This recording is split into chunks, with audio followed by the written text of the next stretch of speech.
গোয়া। এটি কালীনগর স্টেশন।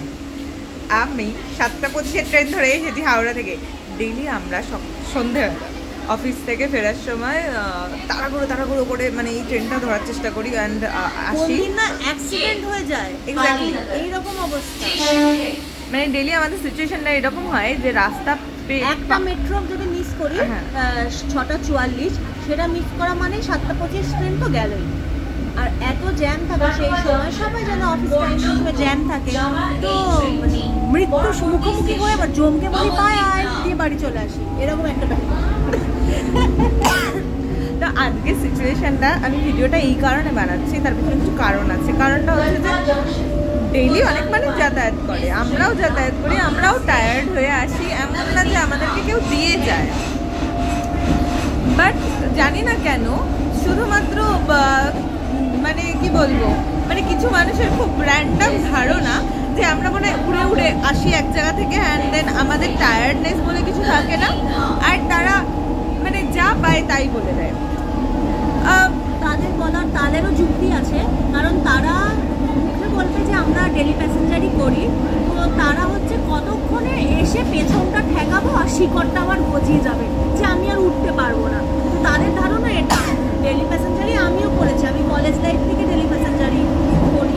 তো আমার কাছে ডেলি প্যাসেঞ্জার মানে এই নয় যে আমি আগে গিয়ে বসবো, অন্যের হয়ে ঝাঁপিয়ে ঝগড়া করবো, কিন্তু তাকে আমি বসতে দেবো না, এটা আমার ধারণা নয়।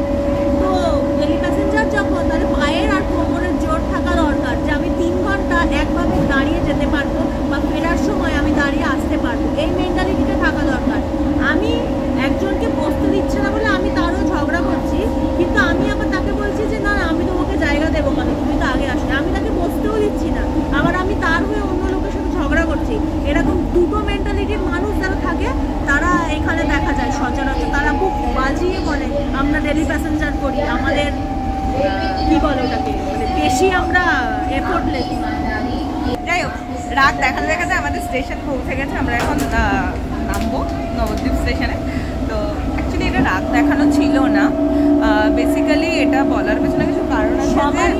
সবারই কিছু না কিছু সমস্যা থেকেই থাকে। আজ আমার আই কার্ডটা পড়ে গেছিলো, আমার আই কার্ডটা যদি হারিয়ে যেত আমার বাস হয়ে যেত অফিসে, লেসটা নয়, আই কার্ডের যেখানে ডিটেলস লেখা থাকে সেই ডিটেলসটা, তো সেগুলো তো তারা বুঝবে না, তাদেরকে আমি বলবোও না। তো এরকম কিছু মেন্টালিটির মানুষজন থাকে, কথাগুলো খুবই ভালো করে শোনা উচিত। ওদিকে তোর বাবা এসেছে, এদিকে আমার ভাইলু চলে এসেছে। আমরা আমাদের মজা, এখন আমরা বাড়ি যাবো, আমাদের নিতে চলে এসছে। বাড়ি যাবো, খাবো, যারা জায়গা দেয়নি তারা গাধা। যাই হোক, tata, bye bye bye bye bye bye. যাই হোক, ফাইনালি বাড়ি পৌঁছে গেছি দুজন, চিকুকে টাটা বলে ভাইয়ের সাথে।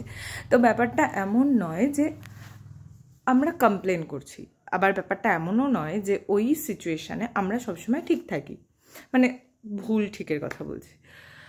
তো তারপরে গিয়েও দেখেছি যে ডেইলি কোনো না কোনো কারণে, এমন না যে শুধু আমাদের সাথে এটা হয়, বাকি অনেক মানুষের সাথে এরকম হয় যে ঝামেলা হচ্ছে ট্রেনের মধ্যে, কিন্তু তারা আলটিমেটলি নামছে একটা স্টেশন পর, মানে হাওড়ার একটা স্টেশন পর, মানে হচ্ছে চন্দননগর বা চুচুড়া, আমার ঠিক মনে নেই, কারণ ওখানেই ট্রেনটা দাঁড়ায়।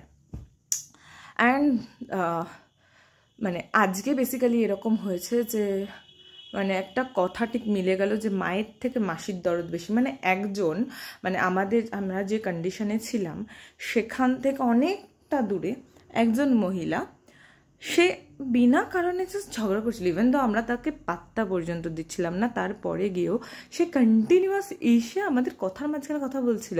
তো আমার বক্তব্য হচ্ছে যে মানে সেটা তো ইললজিক্যাল কেন, মানে আমরা তোমার কথা শুনছি না, তুমি আমাদের জাস্ট পিকচারে আসছো না যা আমাদের সাথে ঘটছে সেটার, দেন এত ফটর ফটর কেন করছো, মানে কেন, কি দরকার তোমার ফটর ফটর করার?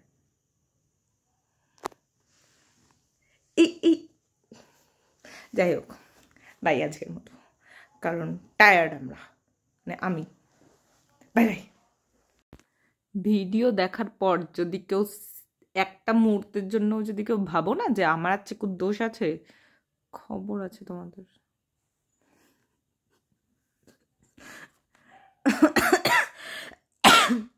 যারা আমাকে নর্মালি আর কি, আমি ঝগড়া করি না, আমি ঝগড়া করতে পারি না অ্যাকচুয়ালি। আমি ট্রেনে যাতায়াত করার সময় ঝগড়াটা ভালো করে শিখছি, যাতে ফিউচারে কোনোভাবে কাজে লাগাতে পারি। শুধু আমি না, সবাই শিখছে। তো this is a learning period.